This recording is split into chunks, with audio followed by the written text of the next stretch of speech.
दिग्वासा channel प्रस्तुत करता है समय सार वाचना। समय सार पढ़ ले जो कोई, ताहि तनाव कभी नहीं होई।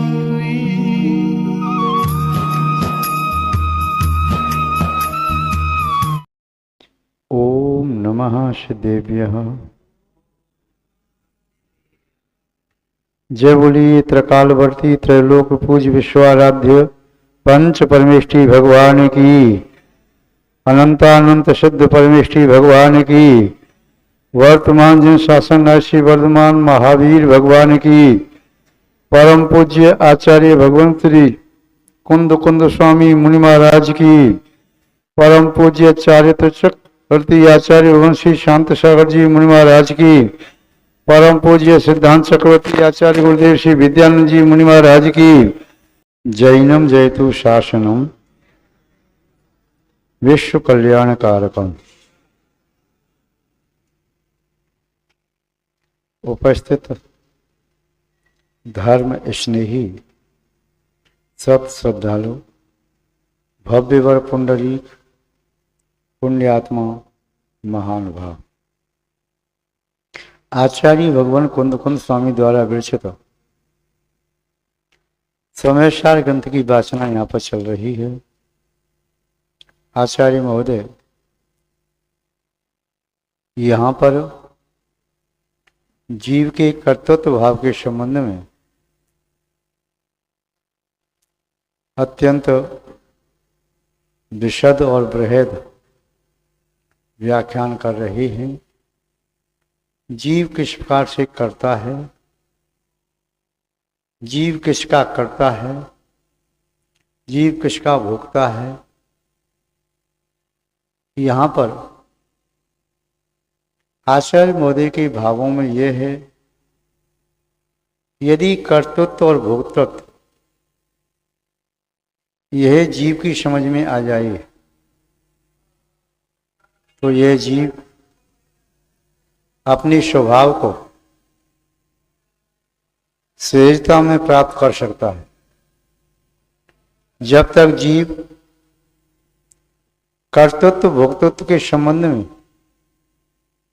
समीचीन धारणा नहीं बना पाता, तब तक उसका सर्व यत्न निरर्थक सिद्ध होता है। पूर्ववर्ती गाथाओं में भी आचार्य महोदय ने इसी प्रकार का व्याख्यान किया। यह जीव करता है तो किस अपेक्षा से, भोगता है तो किस अपेक्षा से, किस नेकी अपेक्षा से, किसका करता है, बाह्य वस्तु का या कर्मों का या भावों का। जब तक नए अपेक्षा समझ में नहीं आए तब तक ये जीव कितना भी ज्ञान अर्जन करे, कितने भी शास्त्रों को पढ़े, कितने ही शब्दों का अपने मस्तिष्क में संग्रह कर ले, किंतु आत्मा के स्वरूप से तब तक अनजान ही रहता है। आत्मा के स्वरूप को समझने के लिए बहुत सारे शब्दों को मस्तिष्क में संग्रह करना जरूरी नहीं है। आत्मा के स्वरूप को समझने के लिए किंचित शब्द भी पर्याप्त होते हैं। द्रव्य श्रुत ज्ञान निमित्त है। किंचित द्रव्य श्रुत ज्ञान के माध्यम से विपुल मात्रा में भाव श्रुत ज्ञान प्रकट हो सकता है, और विपुल मात्रा में शब्दों का संग्रह करने पर भी सम्यक श्रुत ज्ञान, सम्यक भाव श्रुत ज्ञान प्रकट न हो पाए। इसलिए महत्ता भाव श्रुत ज्ञान की। आपको ज्ञात है शिवभूति मुनि महाराज के संबंध में। उनके पास द्रव्य सुत ज्ञान किंचित ही था, और जो शास्त्रों में वर्णन है यह दिया है, तो समास घोषण तो भाव शुद्धो ये महानुभावो ये राम से भूई केवल रानी उडम जाओ। तुष मास घोषण तो तुष मास विर्णम, इसका घोष करने वाला वह शिवभूति नाम का श्रेष्ठी पुत्र जो मुनि थे, इतनी द्रव्य शत्रु ज्ञान के माध्यम से भाव शत्रु ज्ञान के अंदर प्रकट पर्याप्त हो गया। दाल अलग है, उसका छिलका अलग है। यह द्रव्य शत्रु ज्ञान उनके पूर्ण भाव शत्रु ज्ञान को प्रकट करने में निमित्त बन गया। प्रकाश एक कणिका से भी हो सकता है, एक चिंगारी से भी हो सकता है। बहुत बड़ी जंगल को जलाने के लिए बहुत बड़ी आग इकट्ठी करना जरूरी नहीं है, एक चिंगारी भी पर्याप्त होती है। माचिस की एक कणिका एक नहीं अनेकों शुष्क वृक्षों को जलाने में समर्थ है। न केवल वृक्षों को, अनेक वृक्षों के समूह स्वरूप जंगल को जलाने में समर्थ है। ऐसे ही द्रव्य शुद्ध ज्ञान के अल्प अक्षर असंख्यात रूप से भाव शुद्ध ज्ञान को प्रकट करने में समर्थ होते। भाव शुद्ध ज्ञान के लिए बार बार पुनः पुनः चिंतन करना होता है। एक वाक्य पर्याप्त है, शरीर अलग है, आत्मा अलग है, इसका आलंबन लेकर के जितना अधिक चिंतन किया जाएगा भाव शुद्ध ज्ञान उतना सुदृढ़ होता चला जाएगा। 12 भावना जैन वाङ्मय में प्राण स्वरूप हैं मोक्ष मार्गी के लिए। उन 12 भावनाओं को कंठस्थ करने की बात नहीं कही, उन 12 भावनाओं को लिखने की बात नहीं कही, पढ़ने की बात नहीं कही। उनका नाम है भावना व अनुप्रेक्षा। अनुप्रेक्षा का अर्थ क्या है? अनु कहिए तो पीछे, प्रेक्षा कहिए तो देखना। शब्दों को पढ़ लिया, सुन लिया, उन शब्दों के पीछे भाव क्या है उसे बार बार देखना। मेरी आत्मा अलग है, मेरा शरीर अलग है, इसे बार बार अंतरंग में अनुभव करना। केवल शब्दों की जाप लगाने से कि मेरी आत्मा अलग है, शरीर अलग है, इससे भाव शुद्ध ज्ञान सुदृढ़ नहीं होता। किंतु बार बार चिंतन करने से एक भावना का एक वाक्य पूर्ण भाव शुद्ध ज्ञान को प्रकट करने में समर्थ। द्रव्य शुद्ध अल्प भी हो। आचार्य महोदय ने यहां पर कर्तृत्व भाव को समझाने के लिए, भोक्तृत्व भाव को समझाने के लिए अनेक प्रकार के उदाहरणों के माध्यम से विषय को प्रस्तुत कर रही हैं। विगत दिवस देखा था मंद बुद्धि वह किस प्रकार आत्मा को कर्ता मान लेता है, किंतु विदुहीन जो विद्युत गण हैं, रानी पुरुष हैं, वे किस प्रकार कर्ता मानते हैं। यदि नए विवक्षा सम्यक है तो उसके द्वारा ग्रहण किया हुआ विषय भी सम्यक है। बाल्टी छोटी है या बड़ी ये उतना महत्वपूर्ण अभी नहीं है। आप कहेंगे क्यों महत्वपूर्ण नहीं है? बड़ी बाल्टी से पानी निकालने कुएं से तो ज्यादा पानी आएगा और छोटी बाल्टी से पानी निकालें तो कम पानी आएगा। किंतु बाल्टी का आकार महत्वपूर्ण नहीं है। यदि बाल्टी बहुत बड़ी है किंतु उसमें नीचे पेंदा नहीं है तो बड़ी बाल्टी भी बेकार है, उसमें किंचित भी जल कूप से नहीं आ सकता। बाल्टी छोटी है, उसमें नीचे पेंदा है तो उसमें जितना भी जल आएगा कम से कम कंठ को तर कर देगा, पिपासा को कुछ तो शांत करेगा। मिथ्या नय के द्वारा अर्जित किया गया शब्दों का समूह वह समीचीनता को देने में असमर्थ होता है, सम्यक भाव ज्ञान को देने में असमर्थ होता है। किंतु सम्यक ज्ञान के किंचित अक्षर किंचित शब्द पूर्ण शुद्ध ज्ञान को देने में समर्थ है। पूर्ण भाव शुद्ध ज्ञान प्राप्त हो गया, भाव शुद्ध केवली और केवली बनने में समर्थ है। किंतु उस केवल ज्ञान को प्राप्त करने के लिए अवधि ज्ञान मन प्रज्ञान को प्राप्त करना आवश्यक नहीं है। शुद्ध ज्ञान के बिना कभी केवल ज्ञान प्रकट होता नहीं। इसलिए यहां पर आचार्य महोदय भाव शुद्ध ज्ञान पर जोर दे रही है। वह पुष्ट होता है बार बार चिंतन करने से, तत्व का विचार करने से।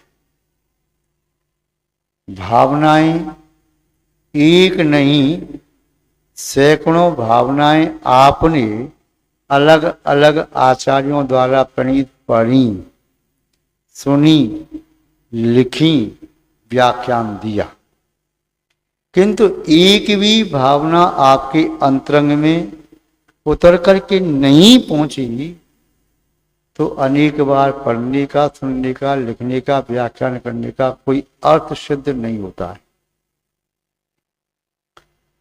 महानुभाव, जैसे शक्कर चाहे थोड़ी सी है चाहे बोरा भर है, यदि वे डिब्बे के ऊपर रखी है तो दुग्ध को मिष्ट करने में असमर्थ है। यदि किंचित खांड के दाने या कुछ किंचित खांड अंदर शर्करा पहुंच जाए तो मिठास अपनी छोड़ देती है। इसी तरह से शब्द भले ही किंचित हों किंतु भी भाव शुद्ध ज्ञान को प्रकट करने में समर्थ हैं। और यदि जो शब्द सम्यक भाव शुद्ध ज्ञान को प्रकट नहीं कर पा रहे हैं तो बहुत सारी शब्दों का समूह भी हो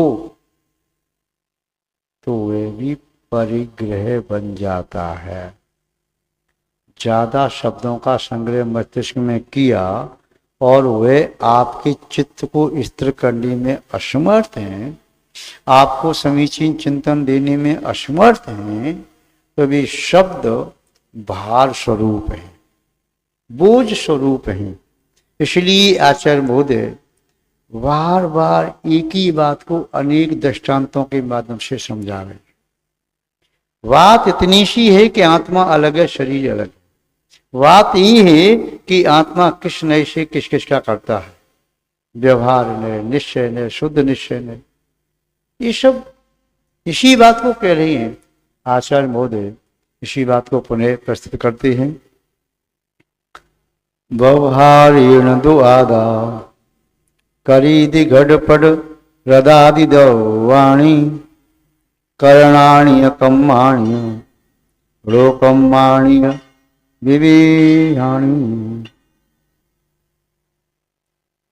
व्यवहारेण दो, व्यवहार नहीं की अपेक्षा से आदा ये आत्मा करीदी करता है, घट पट रदादि दबा, घट का निर्माण करता है, घड़ा बनाता है, वस्त्र बनाता है, भवन बनाता है, कुर्सी बनाता है या चौकी बनाता है, पाटा बनाता है, तख्त बनाता है या अन्य अन्य प्रकार के विभिन्न उपकरण बनाता है, मशीनरी बनाता है, वाहन बनाता है या मंदिर बनाता है, मूर्ति बनाता है, खिलौने बनाता है, इन बाह्य वस्तुओं को बनाता है किस अपेक्षा से?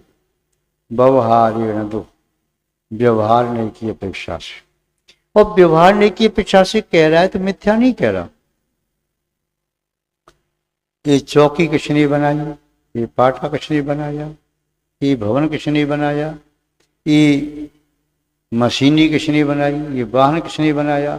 कुछ भी है, अस्त्र शस्त्र जो भी बनाए, जो शरीर से भी पृथक दिखाई दे रहे हैं, शरीर से भी अत्यंत दूर हैं, उन्हें वो बना रहा है। उपचरित असदभूत नय की अपेक्षा से वे उपचार से कह रहा है असदभूत आत्मा के साथ मिला नहीं है, उनका भी करता है। नई अपेक्षा लगा लीजिए, कहीं कोई मिथ्या नहीं। अनुपचरित की अपेक्षा से जो असदभूत शरीर आदि लोगों का भी करता है। सदभूत उपचरित द्रव्य कर्म आदि का करता है, सदभूत अनुपचरित अपने ही भावों का करता है। और ये शुद्ध नहीं की अपेक्षा से अपने शुद्ध भावों का करता है। आचार्य बोधे ने यह बताया कि ये जीव समय साल में कह रहे हैं कि ये जीव व्यवहार की अपेक्षा से घट पट रथ आदि का करता है। कौन कह रहे? आचार्य कुंद कुंद स्वामी जी कह रहे घट पट रथ आदि का करता है, ये नहीं कह रही करता नहीं है। व्यवहारीण दो व्यवहार आधा आत्मा घट पट रथादि दबाणी, घट पट रथ आदि द्रव्यों का करता। करणाणी कम्माणीय लोकम्माणीय विभिन्नानि, ये जीव विभिन्न प्रकार के करणानी परिणाम करता है, विभिन्न प्रकार के कर्म करता है, और नो कर्म इस शरीर को बनाने वाला। इसी ने कहा मेरे शरीर का निर्माण मेरे माता पिता ने किया, तो असत नहीं कह रहा। मेरे शरीर को पुष्ट हष्ट पुष्ट दुग्ध घृत या सूखे फल मेवा आदि ने किया, मिथ्या नहीं कह रहा, उसका कथन भी सही है। फिर कहता है कि मैंने स्वयं कसरत की, व्यायाम किया, शरीर पुष्ट हुआ, वह भी कथन ठीक है। अपेक्षा लगाते जाइए, अपनी परिणामों का करता है। हाँ है, ये जीव परिणामों को कर रहा है। एक कर्म का उदय आया, उसे परिणाम हुए। शुद्ध निश्चय में जाओगे तो न कर्म है, न कर्म का उदय है, न बंध है, न कोई निमित्त का प्रभाव है। किंतु व्यवहार से देखोगे, निमित्त का जो जिक्र किया, व्यवहार से देखोगे तो करता है, परिणामों का करता है। परिणामों से आने वाली कर्म, यदि परिणाम नहीं होता तो कर्म नहीं आते, अतः कर्मों का भी करता है। उस कर्म के उदय से मनुष्य आयु कर्म का उदय, मनुष्यवती नाम कर्म का उदय, यह सब हुआ। शरीर नाम कर्म का उदय, तो शरीर प्राप्त हुआ, तो इसका भी करता वही है। किसी दूसरे जीव के कर्म के उदय से शरीर नहीं मिला, इस शरीर का कर्ता भी मैं ही हूं। मेरी आत्मा में बंधी हुई जो द्रव्य कर्म हैं, ज्ञानावरण, दर्शनावरण, ओनी, वेदनी, आयु, नाम, गोत्र, अंतराल इत्यादि, ये द्रव्य कर्म हैं, मूल कर्म। इनका बंध भी मैंने किया, उसका कर्ता मैं हूं। किसी और ने मेरी आत्मा में भी कर्म नहीं चिपका दिए। और मेरी आत्मा में राग में, द्वेष में, मोह में व वैराग्य में, ज्ञान में, समदत्त में, व्रत व संयम में जो परिणाम हो रहे हैं, एकाग्र चित्त के साथ, समदत्त के साथ जो परिणाम हो रहे हैं शुभ धर्म ध्यान में, या पर वस्तु के इष्ट वियोग अनिष्ट संयोग से पीड़ा चिंतन निदान से जो आर्थ परिणाम हो रहे उन परिणामों का, व कषाय की तीव्रता से रौद्र परिणाम हो रहे उनका, यह जीव ही करता है, दूसरा मेरे भावों का करता नहीं है। जिस व्यक्ति ने यह संकल्प ले लिया कि मैं दूसरों से कोई शिकायत नहीं करूंगा, क्यों दूसरा मेरा कभी भी किंचित भी अहित अनिष्ट कर नहीं सकता मेरे कर्म के उदय के बिना। जिसने कर्म सिद्धांत को समझ लिया ऐसा व्यक्ति संतुष्ट है। वो जानता है जब भी मेरा हित होगा मेरे भावों से, जब भी मेरा हित होगा मेरे भावों से, जब भी मैं पुण्य का बंध करूंगा अपने ही भावों से, जब मैं पाप का बंध करूंगा तो अपने ही भावों से, जब जब मुझे नौकर्म प्राप्त होगा ये शरीर, चाहे मनुष्य का, देव का, नारकी का, तंस का, मेरे ही भावों का प्रतिफल है, मेरे ही कर्म का उदय है, तो सामने वाले को दोष क्यों दूं? यदि मुझे लाभ हो रहा है तो मेरे पुण्य उदय से, हानि हो रहा है तो मेरे पाप उदय से, यदि किसी कार्य में अंतराय आ रहा है तो मेरे अंतराय कर्म के उदय से विघ्न आता है। तो जो कर्म सिद्धांत को जानता है उसके जीवन में किसी के प्रति शिकायत की भावना नहीं रहती। जो शुभ में संलग्न होता है तो कृतज्ञता का भाव प्रकट करता है, क्योंकि कृतज्ञता का भाव प्रकट करने से अंदर का अहंकार मर्दित होता है, इंद्रियों का दर्प दमित होता है, इसलिए कृतज्ञता का भाव रखता है, विनय का भाव रखता है, सरल से प्रणाम रखता है। बिना निमित्त के प्रणाम होते नहीं। यदि अशुभ परिणाम भी होते हैं तो वे अशुभ परिणाम भी किसी निमित्त को पाकर के होते हैं, शुभ परिणाम भी निमित्त को पाकर के होते हैं। इसीलिए कई बार हम कहते हैं कि निमित्त के माध्यम से कार्य हुआ तो निमित्त रूप में कर्ता हो गया। जैसे केवली का संग प्राप्त करके एक संगी पंचेंद्रिय मनुष्य जिसका वज्र वृषभ नार सैनन है, कषाय की मंदता है, छाय सम्मत को प्राप्त कर लेता है। तो छाय सम्मत प्राप्त करने की उपादान शक्ति उस आत्मा में थी, किंतु केवली श्रुत केवली का पादमूल प्राप्त हुआ तो छाय सम्मत को प्राप्त कर लिया। निमित्त की अपेक्षा से कथन करो, कहीं बाधा नहीं है। ऐसे ही यहाँ पर द्रव्यों का जो करता है निमित्त की अपेक्षा से है, उपादान से नहीं। उस मृतिका में मिट्टी में घड़ा बनने की सामर्थ्य थी, घड़ा मिट्टी परिवर्तित होकर के बनी है, इसीलिए वो मिट्टी उसमें उपादान रूप से करता है, किंतु कुंभकार ने जो घड़ा बनाया वह उसका निमित्त करता है। स्वर्णकार ने स्वर्ण के आभूषण बनाई पर निमित्त करता है, स्वर्ण आभूषण रूप परिवर्तित हुआ उपादान करता है। महिला ने रसोई बनाई निमित्त रूप से करता है, और भोजन रूप जो सामग्री परिणत हुई दाल सब्जी रोटी आदि रूप तो वह उपादान रूप से करता है। ऐसे ही मेरी आत्मा में जो भाव बनी उन भावों का मैं उपादान रूप से करता हूँ, किंतु उन भावों में जो कर्म आदि या नो कर्म आदि या अन्य द्रव्य निमित्त बनी तो भी निमित्त रूप से करता हुए। महानुभाव, इस विषय को जितनी अच्छी तरह से समझ लोगे उतना आपका चित्त शांत हो जाएगा, फिर आप अपने आप में संतुष्ट हो जाओगे, फिर आपको पर से कोई शिकायत नहीं होगी, फिर आपको कोई दुखी नहीं कर सकता। इसे ही तो कहा है तत्व ज्ञान। तत्व ज्ञान, जिस प्राणी के जीवन में तत्व ज्ञान है उस प्राणी को कोई भी, संसार का कोई भी प्राणी दुखी नहीं कर सकता, और जिस प्राणी के जीवन में तत्व ज्ञान नहीं है उसे कोई सुखी नहीं कर सकता। यदि पार्श्वनाथ भगवान पर अग्नि ओले शोले पत्थर आदि की वर्षा हो रही थी तो क्या उस समय भी दुखी हो रहे थे? उनके मन में शिकायत थी ये उपसर्ग कर रहा है? नहीं, आत्मस्थ थे। कर्म उदय में आ रही, निर्जरा हो रही है, इसका फल मिल रहा है।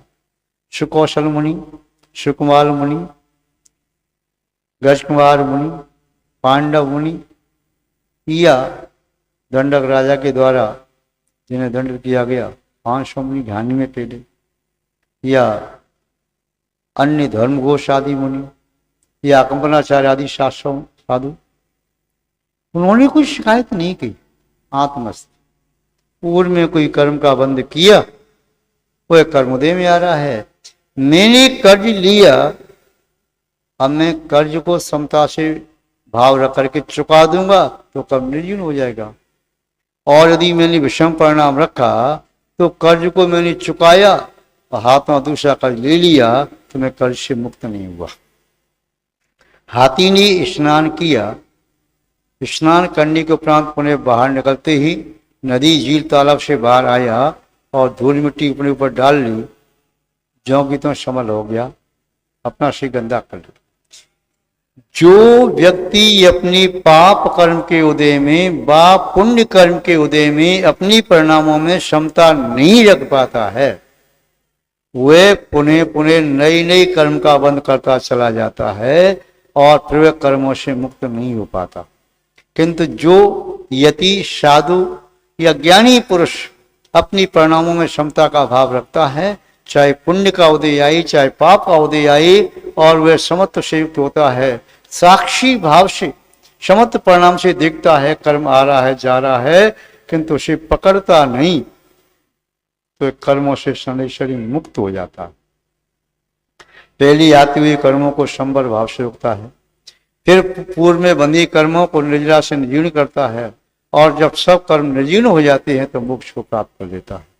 इस तरह तत्व ज्ञानी, विवेकी, आत्मस्थ, अभेद रत्नत्रय को धारण करने वाला, वह सकल संयमी, अप्रमत्त दशा को प्राप्त, निर्विकल्प ध्यानी, शुद्धोपयोगी, वह कर्मों की निर्जरा करता है प्रचुर मात्रा में, और आत्मा पर लगी हुई कर्म के भार को कर्म से कम करता जाता है।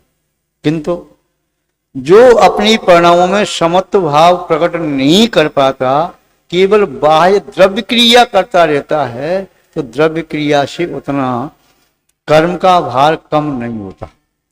द्रव्य क्रिया पर्याप्त नहीं है, द्रव्य क्रिया साधन है भावों को निर्मल बनाने की।